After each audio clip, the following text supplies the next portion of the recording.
Hey friends, a very warm welcome to the Sinaalytics channel. Here, we're going to learn how to level up our business by using data analysis, understanding user behavior in depth, and offering practical, real-world insights. We want to figure out how to create real value for users and how to make the most of the data we collect along the way. Make sure to follow our videos, drop a like and comment, and if you enjoy the content, share it with your friends too. Alright, let's dive into today's topic. Requirement engineering, one of the foundational concepts in designing any product or service. It doesn't matter if your business is digital or traditional. If you don't truly understand what your users need, you won't be able to deliver real value.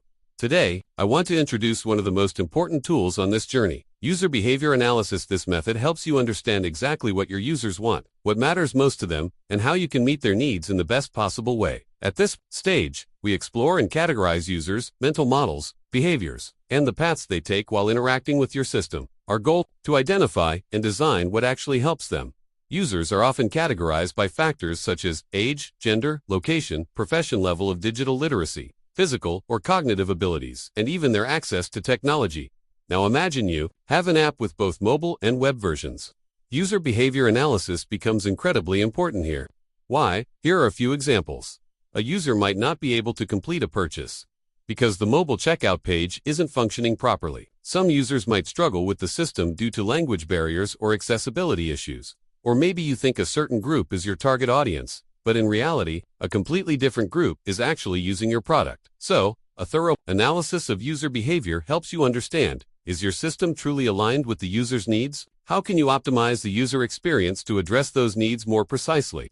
Let's look at a practical example. Suppose we want to analyze the operator of a CRM software. To do this, we design a table that outlines this user's characteristics, such as experience. Operators usually have significant experience. Usage type, it's mandatory they have to use the system. Usage frequency, possibly more than 20 times a day. Motivation, entering customer data and staying in quick contact with them. Considerations, they're under pressure, the work is repetitive and they need fast performance. This table is just one example. You can build a similar one for any type of user in your system.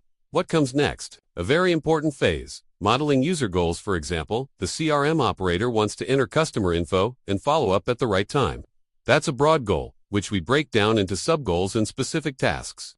Identifying user constraints. These could be time, environment, language, or cognitive limitations. Recognizing these helps us design better solutions. Exploring user interactions, like how the operator interacts with the sales manager or support team. Gathering feedback after use. Once the user tries the initial version, we must get their feedback and update the analysis accordingly. Dynamic documentation. The requirements document should always be up to date because user needs evolve over time. Workload assessment and management. If the work is repetitive, maybe we can automate parts of it or design the system in a way that reduces the operator's stress. Thanks so much for sticking with me until now.